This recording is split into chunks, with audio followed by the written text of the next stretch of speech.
طرف سے کچھ ارشاد نہیں فرماتے۔ قرآن پاک متن ہے اور احادیث پاک اس کی شرح اور اس کی تفصیل ہے۔ قرآن پاک کی تفصیل اور تشریح حدیث پاک کے ذریعے سے کی گئی ہے، اس لیے دونوں کا آپس میں جوڑ ہے اور دونوں کا سمجھنا بہت ضروری ہے۔ اس کے واسطے ادب، احترام، باوضو رہنا، قرآن پاک کی تفسیر پڑھیں وہ بھی باوضو، حدیث شریف کو پڑھیں وہ بھی باوضو، اور اللہ کا شکر ادا کریں اللہ تعالیٰ نے ہم کو اپنے کلام پاک کے پڑھنے کی توفیق عطا فرمائی، حضرت نبی اکرم صلی اللہ علیہ وسلم کی احادیث مبارکہ کو پڑھنے کی توفیق عطا فرمائی۔ اللہ کا شکر بھی ادا کریں، جو پڑھیں ساتھ ساتھ اس پر عمل کرنے کی نیت کریں، جو پڑھا ہے اس پر آج ہی سے عمل کریں گے، کیونکہ پڑھنے کا مقصود تو عمل کرنا ہی ہے۔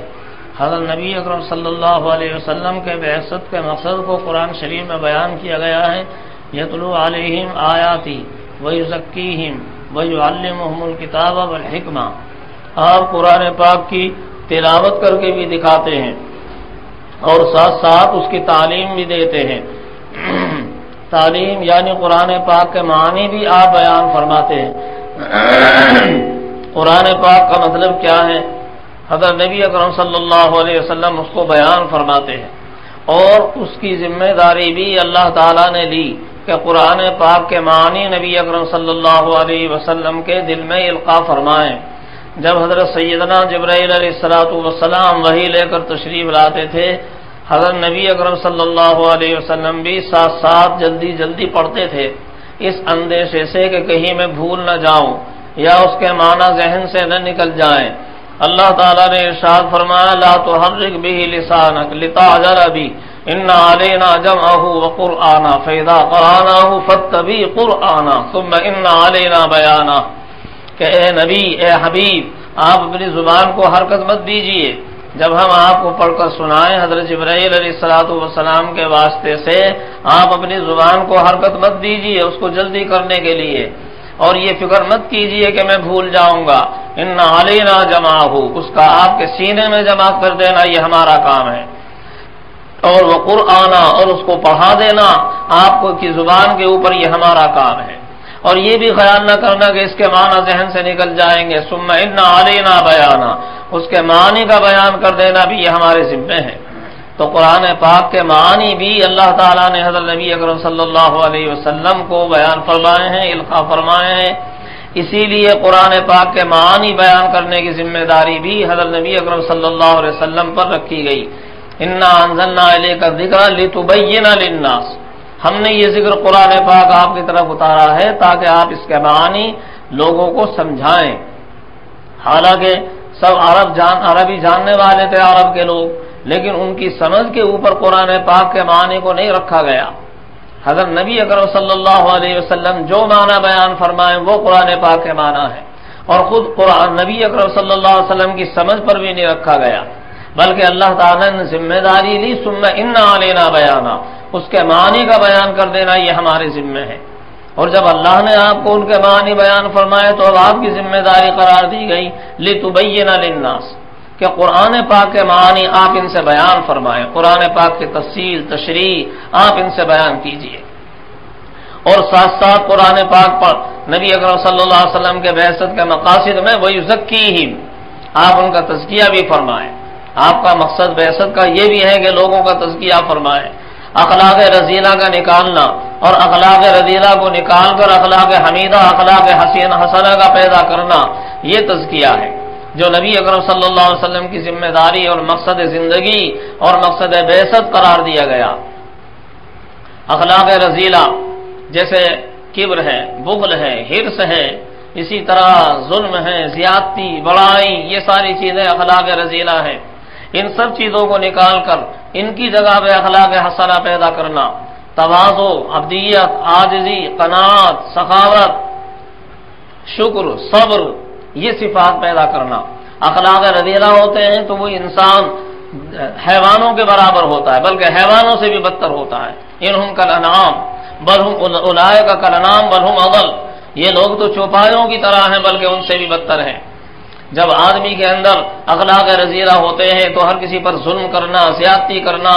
لڑائی جھگڑے، یہ ساری چیزیں ہوتی ہیں۔ اور جب آدمی کے اندر اخلاق حسنہ پیدا ہوتے ہیں پھر اس کی ذات سے کسی کو تکلیف نہیں پہنچتی، اور وہ سب کسی کی طرف سے جو باتیں بھی مزاج کے خلاف پیش آتی ہیں ان سب کو وہ برداشت کرتا ہے، اور اپنی طرف سے ہر کسی کو راحت رسانے کی کوشش کرتا ہے۔ پھر اس کی زندگی پھول جیسی زندگی ہوتی ہے کہ اس سے کسی کو راحت، ہر کسی کو راحت پہنچتی ہے، تکلیف نہیں پہنچتی۔ خواجہ شمس الدین ترک رحمۃ اللہ علیہ جب وہاں پانی پت میں پہنچے ہیں، اور وہاں پہلے سے خواجہ ابو علی شاہ قلندر نور اللہ مرقدہ وہاں رہتے تھے، اور خواجہ شمس الدین ترک رحمۃ اللہ علیہ کو ذمہ دار بنا کر وہاں بھیجا، تو پہلے سے ابو علی شاہ قلندر وہاں موجود تھے۔ انہوں نے ایک پیالہ ان کی خدمت کے اندر بھیجا پانی کا۔ خواجہ شمس الدین ترک رحمۃ اللہ علیہ نے گلاب کی پنکھڑی اس کے اوپر رکھ کر اس کو واپس کر دیا۔ لوگوں کو بڑا تعجب ہوا کہ ہماری تو کچھ سمجھ میں آیا نہیں، یہ کیا ہوا؟ پانی کا گلاس بھیجا، پیالہ بھیجا، اور اس پہ گلاب کی پنکھڑی رکھ کے اس کو واپس کر دیا، ہماری تو کچھ سمجھ میں نہیں آیا۔ کسی نے پوچھا کہ حضرت اس کا مطلب تو بتائیے۔ حضرت شمس الدین ترک رحمۃ اللہ علیہ نے فرمایا کہ جب میں یہاں حاضر ہوا تو انہوں نے یہ پانی کا گلاس بھر کر میرے پاس بھیجا، اور اس سے اس کی طرف اشارہ تھا کہ جس طرح یہ برتن اور یہ پیالہ یہ پانی سے بھرا ہوا ہے اور اس میں اور مزید کی سمانے کی گنجائش نہیں، اسی طرح یہ پورا علاقہ میرے فیوز سے بھرا ہوا ہے، یہاں کسی مزید بزرگ کی اور کسی عالم کی، یہاں کسی محنت کرنے والے کی ضرورت نہیں، لہذا آپ اپنے لیے کوئی اور جگہ کا انتخاب کیجئے، یہاں قیام کی ضرورت نہیں ہے، کہیں اور تشریف لے جائیے۔ اس پر میں نے گلاب کی پنکھڑی رکھ کر اس کو واپس کر دیا کہ اس میں اور کسی چیز کی تو گنجائش نہیں ہے، لیکن گلاب کی پنکھڑی کی اب بھی اس کے اندر گنجائش ہے، گلاب کی پتی اس میں اب بھی سما سکتی ہے،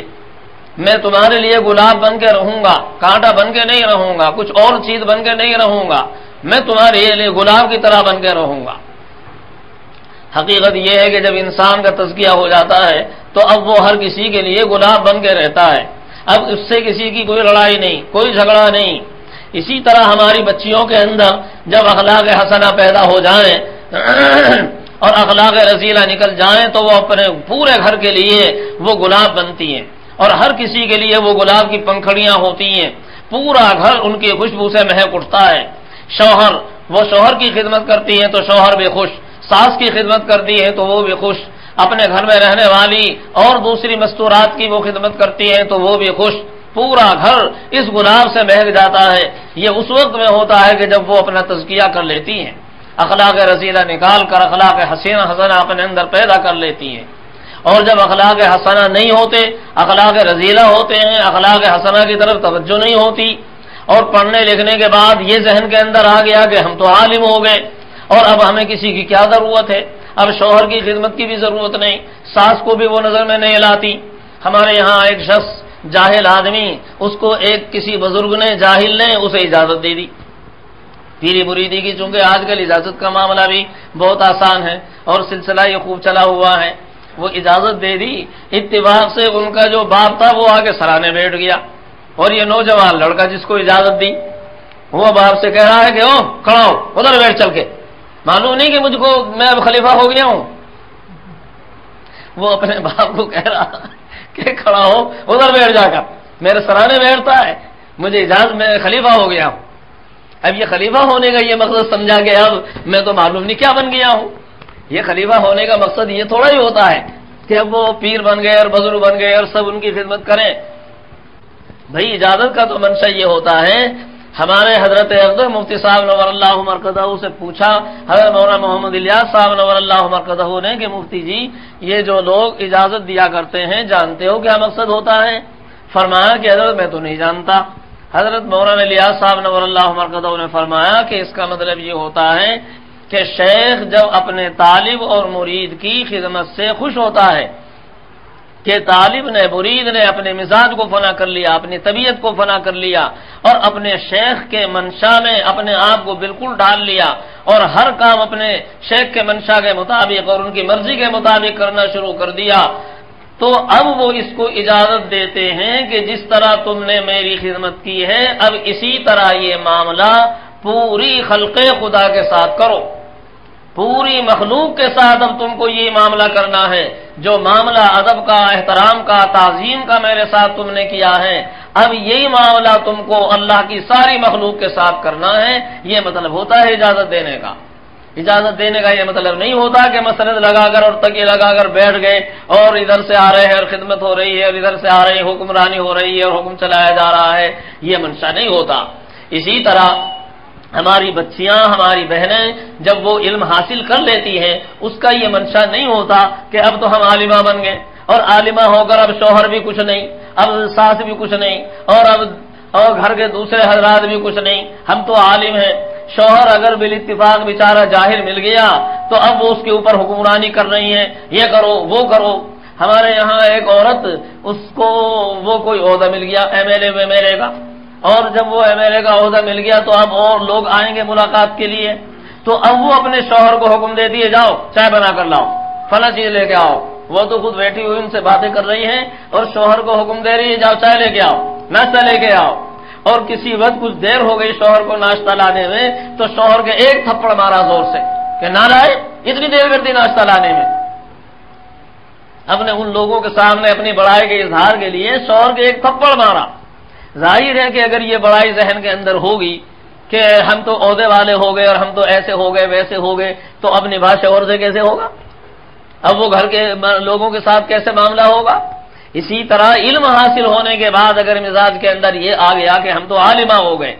اب شوہر بیچارہ کچھ نہیں، اب اس کے اوپر حکمرانی ہو رہی ہے، اب ساس سسر کے اوپر حکمرانی ہو رہی ہے، تو نباہ نہیں ہوگا۔